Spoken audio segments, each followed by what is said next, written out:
성도 여러분 안녕하세요. 10월 12일 토요일 아침입니다. 우리 다 같이 찬송가 274장을 부르시고 난 다음에 말씀 나누도록 하겠습니다.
정결한 마음 그 속에서 신령한 빛이 오니 이러한 마음 나 얻으면 눈까지도 밝으리라.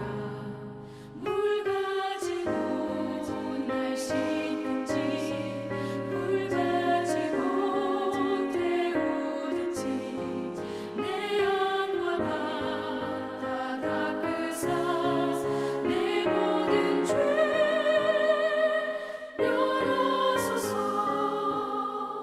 못된 행실 다 고치고 악한 생각 다 버려도 주 앞에서 정결하고 사랑치는 못하리라.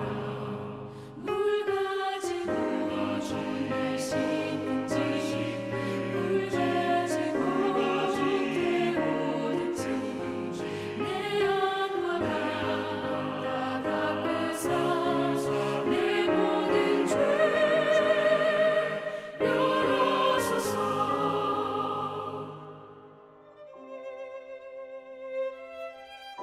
오늘 우리에게 주시는 말씀은 예레미야 46장 1절부터 12절 말씀인데요. 제가 읽어서 올리겠습니다.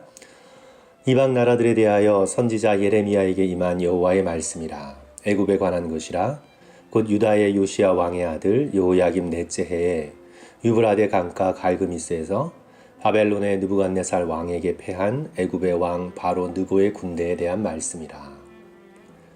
너희는 작은 방패와 큰 방패를 예비하고 나가서 싸우라. 너희 기병이여 말에 안장을 지워 타며 투구를 쓰고 나서며 창을 갈며 갑옷을 입으라. 여호와의 말씀이니라. 내가 본즉 그들이 놀라 물러가며 그들의 용사는 패하여 황급히 도망하며 뒤를 돌아보지 아니함은 어찌미냐. 두려움이 그들의 사방에 있음이로다. 발이 빠른 자도 도망하지 못하며 용사도 피하지 못하고 그들이 다 북쪽에서 유브라데 강가에 넘어지며 엎드러지는도다. 강의 물이 출렁임 같고 나일강의 불어남 같은 자가 누구냐? 애굽은 나일강이 불어남 같고 강물이 출렁임 같도다. 그가 이르되 내가 일어나 땅을 덮어 성읍들과 그 주민을 멸할 것이라. 말들아 달려라, 병거들아 정신없이 달려라, 용사여 나오라. 방패 잡은 구스 사람과 붓사람과 활을 당기는 누딤 사람이여 나올지니라 하거니와. 그날은 주 만군의 여호와께서 그의 대적에게 원수 갚는 보복일이라. 칼이 배부르게 삼키며 그들의 피를 넘치도록 마시리니 주 만군의 여호와께서 북쪽 유브라데 강가에서 희생제물을 받으실 것이미로다. 처녀딸 애굽이여 길르앗으로 올라가서 유향을 취하라. 내가 치료를 많이 받아도 효력이 없어 낫지 못하리라. 내 수치가 나라들에 들렸고 내 부르짖음은 땅에 가득하였나니 용사가 용사에게 걸려 넘어져 둘이 함께 엎드려졌음이라. 아멘. 이스라엘 백성의 가장 큰 문제점은 하나님에 대한 생각이었습니다. 하나님을 너무 작고 형편없는 신으로 여긴 거죠. 하나님을 하나의 부족신 아니면 국가의 신 정도로 아주 작게 생각한 것입니다. 이게 바로 신을 대하는 고대 사람들의 생각이었습니다. 왜 우리 동양에도 신들이 자기가 관할하는 영역이 있다고 믿었잖아요. 그래서 마을에 수호신이 있어서 그 마을의 수호신이 마을 전체를 지키고 마을 입구에 천하대장군이나 지하 여장군을 세워놓고 다른 악한 기운이 못 들어오게 막고, 그래서 그 마을 사람들은 성황당에서 제사 지내고 하면서 신이 다스리는 영역이 있다고 여겼습니다. 그래서 산에는 산신이 있고 바다에는 바다신이 있어서 그곳에 갈 때 잘 보여야 한다고 그렇게 믿었죠. 악이 날 땐 삼신할미가 있고 심지어 부뚜막에는 부뚜막 신도 있고 신마다 각각 다스리는 영역이 있다고 그렇게 생각했습니다. 성경이 기록될 당시 고대 근동도 각 나라마다 수호신이 있었습니다. 국가의 신이죠. 전쟁이 나면 그건 나라 사이에 사람들 사이의 전쟁만이 아니라 그 나라를 수호하고 있는 신들끼리의 전쟁입니다. 전쟁에 앞서서 제사를 지내고 심지어 사람까지 가져다 바치면서 신을 격동시켜서 신의 분노의 힘으로 이기려고 하는 거죠. 이스라엘의 여호와 하나님을 그저 한 나라의 신 정도로 여긴 겁니다. 이스라엘 백성이던 이방 나라 사람이던 그 당시의 문화 속에서 그렇게 여긴 거예요. 이스라엘이 바벨론에게 패배했다는 건 단지 이스라엘이 바벨론에게 졌다는 것만 의미하는 것이 아니라 이스라엘의 국가 신인 여호와 하나님이 바벨론의 국가 신인 말뚝이라는 신에게 졌다는 걸 의미해요. 그래서 전쟁에서 이긴 나라가 진 나라의 신전을 약탈하는 거죠. 너희들이 믿고 의지했던 수호신이 이리도 못났다는 걸 상징적인 행위로 보여주는 겁니다. 사람들은 여호와 하나님을 그렇게 작고 아주 작게 그렇게 생각해 왔던 거죠. 인간의 모든 문제가 하나님을 작게 생각한 결과입니다. 우리도 만약 인생을 살아가면서 하나님을 크게 생각하고 우리 삶에 있어서 정말 소중하고 귀중한 분으로 여긴다면 우리가 지금 현재의 모습으로 살아갈 수 없는데, 인간은 하나님을 작게 여겨서 일상생활 속에서 마음대로 무시해도 되고 또 하나님이 없는 것처럼 마음대로 행동해도 되는 그런 하나님을 작게 한 결과가 인간의 모든 비극의 시작입니다. 로마서 1장 22절 23절에서 스스로 지혜 있다 하나 어리석게 되어 썩어지지 아니하는 하나님의 영광을 썩어질 사람과 새와 짐승과 기어다니는 동물 모양의 우상으로 바꾸었느니라 말씀합니다. 하나님을 작게 만들어서 동물의 모양으로 만든 거고요. 오늘날에는 하나님은 없다고, 신은 죽었다고 아예 하나님을 존재하지 않는 것처럼 여깁니다. 그러나 오늘 본문의 말씀은 하나님은 그렇게 작은 분이 아니라고 말씀하고 계십니다. 하나님은 이스라엘의 국가신 정도가 아니라 하나님이야말로 온 우주와 역사를 다스리시는 위대하신 하나님이라고 선포하고 있습니다.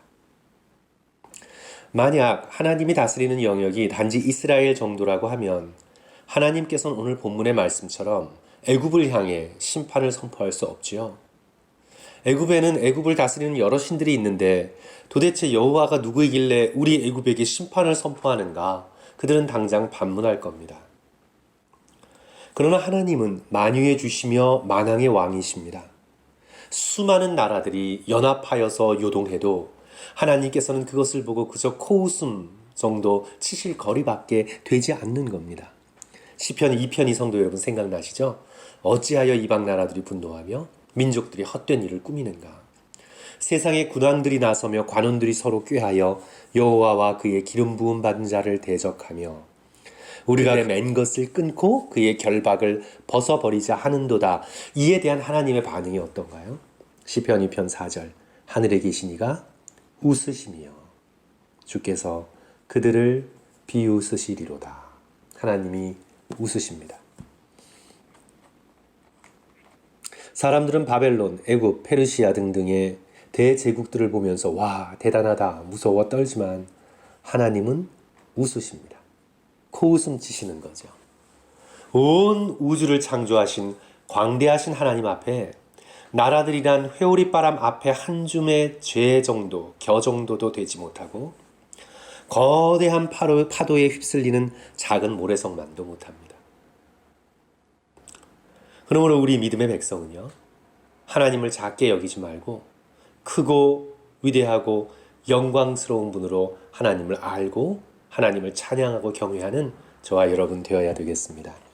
오늘 본문의 말씀에서 여호와의 말씀이니라 라는 표현이 두세 번 반복되어 나옵니다. 1절 보시면 이방 나라들에 대하여 선지자 예레미야에게 임한 여호와의 말씀이니라.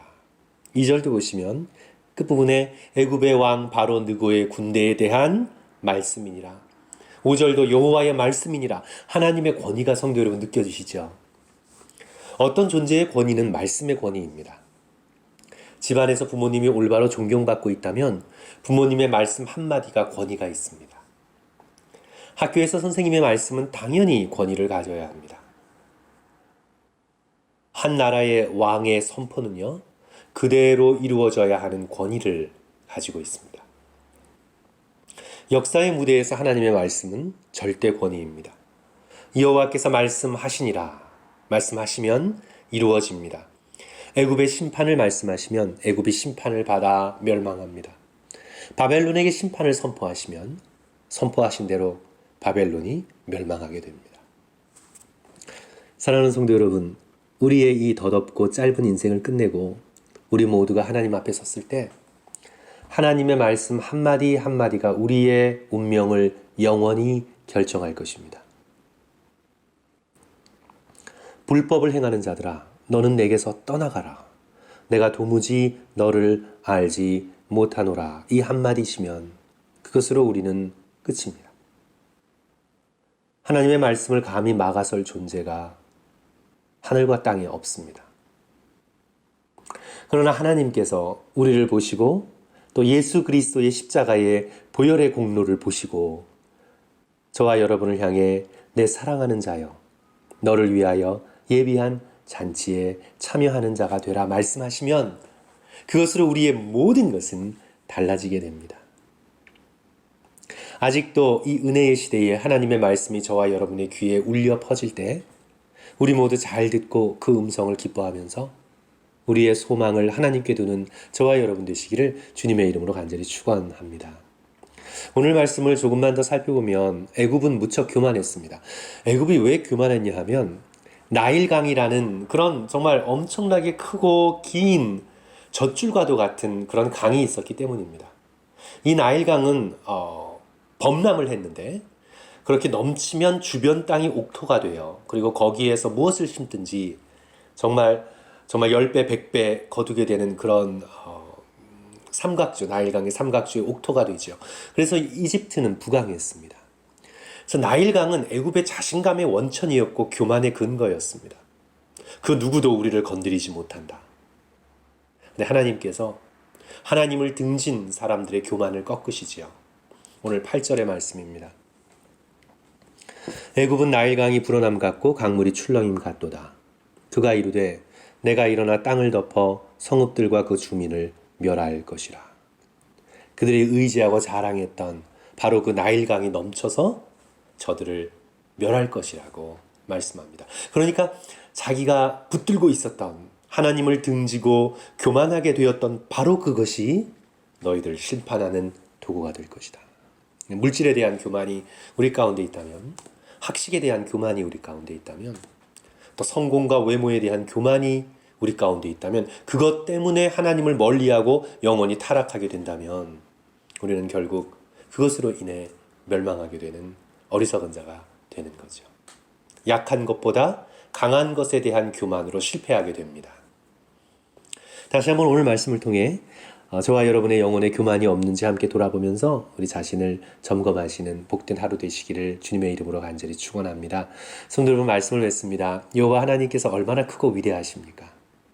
그것을 깨닫고 우리의 입술에서 마음에서 하나님을 찬양하고, 그리고 그 위대하신 하나님 앞에 우리가 이루었다고 하는 것들이 얼마나 보잘것없고 하찮은지 하나님 앞에 겸손하면서 하나님의 은혜와 자비를 바라시는, 그래서 기쁜 마음으로 오늘 하루를 승리하시는 저와 여러분 되시기를 주님의 이름으로 간절히 축원합니다. 우리 기도하겠습니다. 사랑과 자비가 풍성하신 하나님 아버지, 무엇보다 우리가 교만하지 않도록 도와주시옵소서. 나의 기준으로 사람을 비교하지 않게 도와주시고, 사람을 향한 우월감이나 열등감 가지지 않게 도와주시고, 모든 것을 하나님의 절대 기준으로 판단하시는 하나님을 의지하여 주를 찬양하고, 우리 자신의 죄를 고백하며 예수의 십자가를 붙들고 겸손하게 오늘도 하루 주님과 동행하는 저와 우리 성도들 되어질 수 있도록 주여 축복하여 주시옵소서. 코로나가 우리의 주변에 있는 것과 비교되지 않는 더 가까이 계심으로 하나님께서 우리와 함께 하심을 저희들 믿습니다. 오늘 주님을 의지하고 기쁘게 생활하는 우리 모든 성도들에게 주께서 한없는 사랑과 축복을 함께하여 주시옵소서. 감사드리며 예수 그리스도 이름으로 기도드립니다. 아멘. 성도 여러분, 감사합니다. 오늘도 복된 하루 되시기를 주님의 이름으로 축원합니다.